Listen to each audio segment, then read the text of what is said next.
तेषां जय तेषां तेषां पराजय तेषां जयशां वर्यतो जनार्दन यत्र सर्वेषां कारेषु देवतीपनेश्वर देवादिनि ब्रह्मेशान जनार्दन विनायकं गुरुभानु ब्रह्मा विष्णु महेश्वर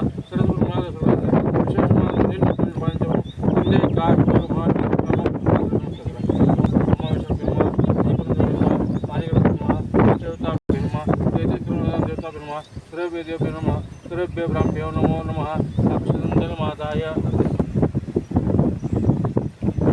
विष्णु श्रीमद्भूतेश्वर भारतवर्षे भारतखंडे जम्बूद्वीपे दंडकासुर गोदावर्या शालिवान शके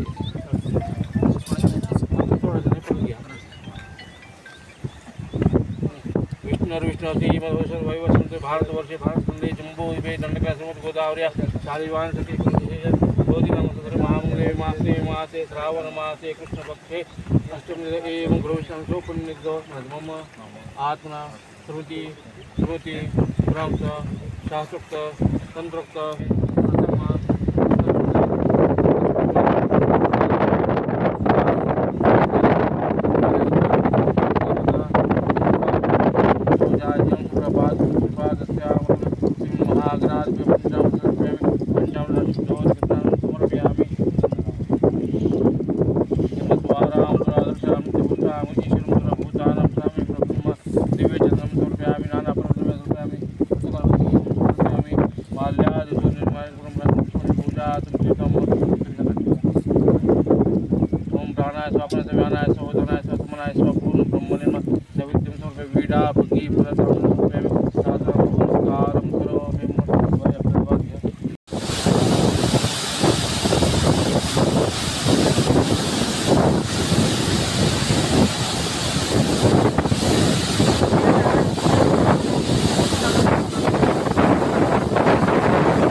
बीड जिल्ह्यामधील मोठ्या प्रमाणात ऊसतोड कामगार मजूर या ठिकाणी बाहेर जिल्ह्यामध्ये ऊस तोडण्यासाठी जातोय। अशी परिस्थिती या ठिकाणी सिंचन जेवढं पाहिजे तेवढं जिल्ह्यामध्ये आजपर्यंत या ठिकाणी झालेलं नाही। बीड तालुक्यामध्ये नाही तर बीड जिल्ह्यामध्ये असे काही ठराविक प्रकल्प आहेत, त्या भागामध्ये ते प्रकल्प झाल्यामुळं त्या भागातला शेतकरी ऊसतोड मजूर म्हणून बाहेर जात नाही। आता या डोंगर पट्ट्यामध्ये हा जे डोकेवाडा साठवण तलाव आहे हा खऱ्या अर्थानं शेतकऱ्यांसाठी वरदान ठरलेला आहे, कारण की या पूर्वी या परिसरातील शेतकरी यासाठी ऊसतोड मजूर म्हणून बाहेर जिल्ह्याला जायचा, परंतु हे साठवण तलाव झाल्यापासून या ठिकाणी या डोंगर पट्ट्यामध्ये आता आपण बघतोय की या ठिकाणी ऊस या ठिकाणी मोठ्या प्रमाणामध्ये पिकतोय। आता ऊस उत्पादक शेतकरी या ठिकाणी झालेला आहे, म्हणून असे साठवण तलाव बीड जिल्ह्यामध्ये होणं गरजेचं आहे। आमच्या तालुक्यामध्ये खटकळी धरण आहे, कपिलधारा परिसरामध्ये खटकळीची जी नदी आहे त्या नदीवर देखील या ठिकाणी साठवण तलाव होणं गरजेचं आहे। ही खूप वर्षापासूनची मागणी आहे, म्हणजे त्या परिसरातील शेतकरी या ठिकाणी सुखी होईल, समृद्धी होईल। परंतु हे प्रकल्प या ठिकाणी आजपर्यंत झालेले नाही. आमच्या वरच्या परिसरामध्ये बेलेश्वर परिसरामध्ये या ठिकाणी जांभळबेट म्हणून प्रकल्प आहे, तो देखील होणं गरजेचं आहे. त्यासाठी देखील शासनाच्या ठिकाणी आम्ही पाठपुरावा करण्याचं काम आम्ही सामाजिक क्षेत्रातील काही कार्यकर्ते या ठिकाणी सातत्यानं करत आलेलो आहोत. पुढच्या काळामध्ये देखील हे 2 साठवण तलाव बीड तालुक्यामध्ये व्हावेत ही प्रामाणिकपणे आमची भूमिका आहे. येत्या काही दिवसात विधानसभा निवडणुका आहेत. तुम्ही देखील इच्छुक आहात. नुकतीच तुम्ही जरांगे पाटील यांची देखील भेट घेतली. एकीकडे तुम्ही भाजपचे जिल्हाध्यक्ष आहेत, दुसरीकडे जरांगे पाटील यांची देखील भेट घेतली. कशी तयारी करताय आणि नेमकं तिकीट तुम्ही कोणाला मागणार आहात? मनोज जरांगे पाटील हे सातत्यानं या राज्यातील मराठा समाजाला आरक्षण मिळावं यासाठी त्यांनी संघर्ष उभा केलेला आहे आणि लोकशाहीमध्ये उपोषणाच्या माध्यमातून खऱ्या अर्थानं गोरगरीब मराठ्यांना या ठिकाणी आरक्षण मिळावं अशी त्यांची प्रामाणिक भूमिका आहे. आणि सरकारने देखील त्यांना या ठिकाणी आश्वासन दिलं होतं की आरक्षण ह्या ठिकाणी देऊ म्हणून, परंतु ते सरकारने दिलेला शब्द आजपर्यंत या ठिकाणी पूर्ण झालेला नाही.